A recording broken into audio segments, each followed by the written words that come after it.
hot rodding is iconic Americana. Depending on your viewpoint, the high-speed hobby can be seen as perilous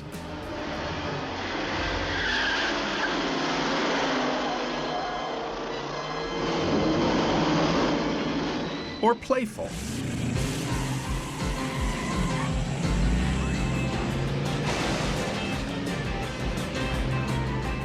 At least, that's how Hollywood sees hot rods, all drag racing and danger, a rite of passage for young, swaggering gearheads.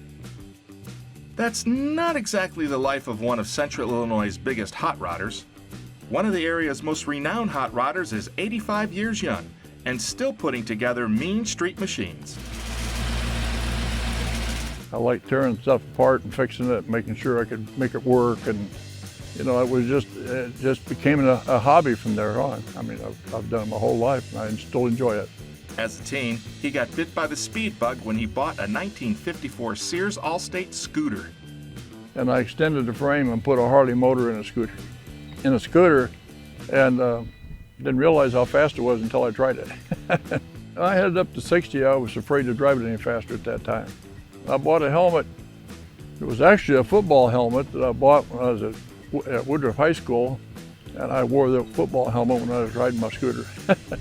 After graduating from Woodruff, he joined the Air Force. I had a 49 Chevy business coupe, and I was stationed on a radar base in North Dakota, and the motor went bad. I talked my way into getting to know the guys in there and took it in there, and the mechanic helped me.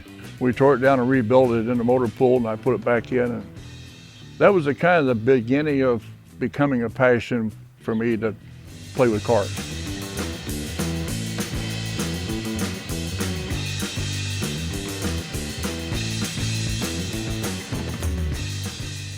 In 1959, while on leave, he married Sharon Mennies in Peoria.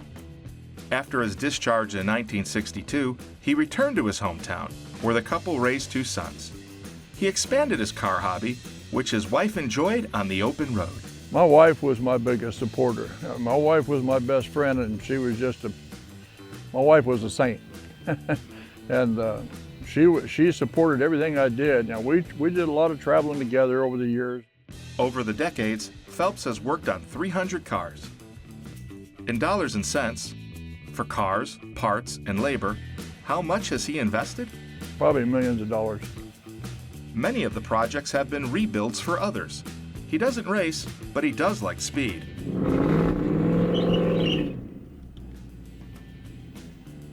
Especially in his modified 2016 Ford Mustang. With permission, he's taken it onto the runways of the Peoria Airport. I've had my Mustang up to 175 on a runway, out on the runway, the airport. And I've had it up to 135 on Interstate 74. So far, no speeding tickets. And he's been in only one wreck in 2015 in Elmwood, where he now lives, and in a car he'd built from scratch. It was totaled in the wreck, so he decided to build a new car, nicknamed Therapy.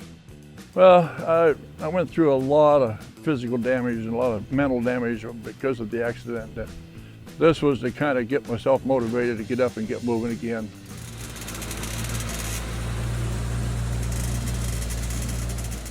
Now the hobby is helping him handle grief. Wife Sharon died late last year. Yeah, we got along pretty good for 64 and a half years. Traditionalists like Phelps often favor auto designs as old as 100 years.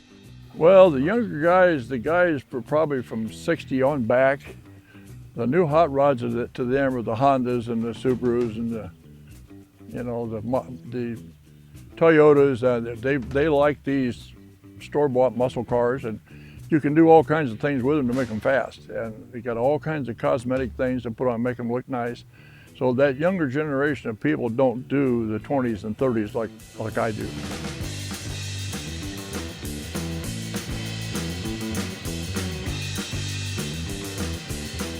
How long does Phelps plan to keep working on street rods? Till I can't stand up and walk out in the garage.